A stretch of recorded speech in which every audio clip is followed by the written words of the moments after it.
السلام عليكم ورحمة الله وبركاته، ازيكم عاملين ايه؟ يا رب يكونوا كلكم بخير، كل سنة وانتم طيبين. وصفتنا النهاردة جميلة جدا، هي الزبادي. راح نعمل الزبادي البيتي، الزبادي البلدي، الزبادي الجميلة المضمونة اللي راح تعمليها بأتيكي، راح تطلع أطعم وأحلى زبادي. السحور جميل جدا يا جماعة بالزبادي اللي بتعملها ببيتك، حاجة جميلة ومضمونة عاملينها بإيدينا. طبعا زي ما انتم شايفين الكمية الجميلة دي اللي زي العسل، عاملاها بكيلو لبن بس. طريقتها سهلة خالص وبسيطة وجميلة ما شاء الله عليها بجد. حبيت ان انا اوريك قوامها جميل جدا، متماسكة معانا وناعمة كده، مش محصولة ولا اي حاجة. تكات بسيطة جدا راح نعملوها في الزبادي بتاعتنا، راح تخلي الزبادي بتاعتنا احلى من بتاعة المحلات. طريقتنا سهلة خالص وبسيطة وجميلة. كملي الفيديو للآخر، ولو أول مرة تشوفي قناتي فضلا ليس أمرا حط لي لايك واشتراك، ويلا نسمو بسم الله ونشوفوا طريقتنا على طول. مكونات الزبادي، انا معايا رتلي لبن زي ما انتم شايفين كده، ما شاء الله رتلي لبن جاموسي، راح احطه في حله واغليه. ومعايا هنا زبديه، دي الخميره بتاعت الزبادي عشان تبقى معانا الزبادي زي بتاعت المحلات. الخميره ديت يا جماعه، الزبديه ديت هي بس مره واحده بس اللي راح تحطيها، ومن تيجي تعملي زبادي تاخدي من الزبادي اللي انت عاملاها. انا فضيت الرتلي لبن في الحله وراح اخده على طول على كده واغليه. وزي ما انتم شايفين كده انا حطيت اللبن على البوتاجاز ويغلي حلو معانا، ياخد معايا 5 دقايق واروح بعد كده اطفي عليه، يبرد معايا خالص لغايه ما يبقى يدوبك منشل حاجه بسيطه جدا، عشان نعمله الزبادي بتاعتنا ما يبقاش سخن. وزي ما انتم شايفين كده بعد ما اللبن بتاعنا غليناه وبرد معانا، يدوبك منشل حاجه بسيطه جدا عشان ما يبقاش سخن قوي، خليته زي دمعه العين كده.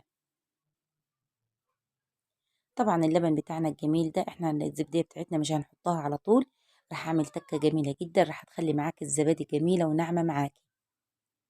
انا معايا هنا الخلاط، راح اخد انا طبعا سبت اللبن من برد، راح اعمل قشرة من فوق. انا القشرة ديت لازم تاخديها ما تخليهاش في اللبن عشان ما يبقاش معاك اللبن محصول.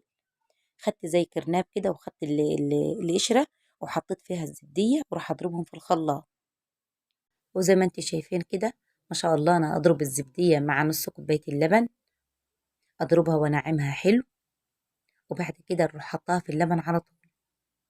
ما شاء الله تبارك الله ضربت الزبدية مع القشطة بتاعت اللبن، نروح نعمت معانا وبقيت عاملة زي رغوة كده، ونروح حطها على طول في اللبن.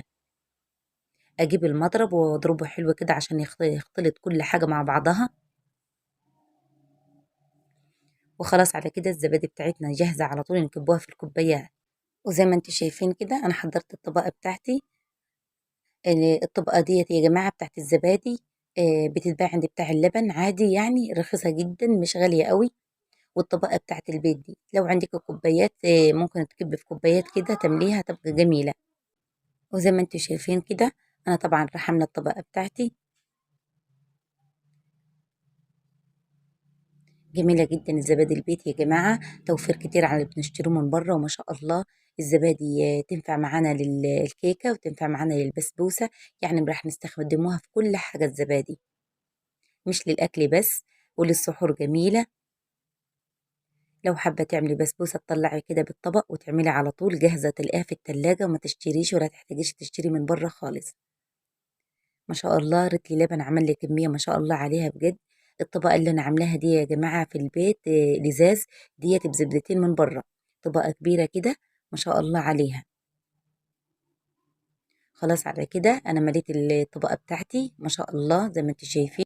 وزي ما انتوا شايفين كده أنا طبعا غليت مية وراح أكبها في الصينية، أوسع شوية عشان أي مية ما تدخلش في الزبادي بتاعتنا. بعد ما أحط المية السخنة يكون أنا محضرة غطا مقاس الصينية ونروح مغطية بيها. بس أنا كنت مشغلة البوتاجاز ورحت دفيت البوتاجاز وبعد كده رحت طفيته. حطيت الزبادي في البوتاجاز زي ما انتم شايفين، أجيب غطا ونروح مغطياها ما شاء الله عليها واسيبها. أنا كنت عاملاها الساعة 12 بالليل زي ما انتم شايفين كده ما شاء الله عليها. وإن شاء الله أفتح عليها الصبح بإذن الله نلقوها إن شاء الله عمرانة وجميلة جدا وناجحة. ولسه فاتحة على الزبادي بتاعتنا جميلة خالص، وصباح الخير عليكم. كنت عاملاها من بالليل زي ما قلت لكم وراح افتح عليها الصبح ما شاء الله عليها بجد. زي ما انت شايفين كده راح اخدها واحطها في التلاجة على طول، عشان انا كنت لسه مطلعاها من الفرن دلوقتي، واحطها في التلاجة. وخلاص على كده الزبادي بتاعتنا خلصت، ما شاء الله عليها جميلة جدا، ريحة وطعم خطير. زي ما انت شايفين قوامها جميل جدا، تقلب الطبق شمال ويمين، ما فيش مية ولا فيش اي سوائل نازلة منيها. الزبادي الناجحة يا جماعة، الزبادي 100% اللي تلقيها ما فيهاش سوائل ولا فيهاش مية نازلة منيها كده، متماسكة معانا، قوامها جميل جدا، طعمها ممتاز.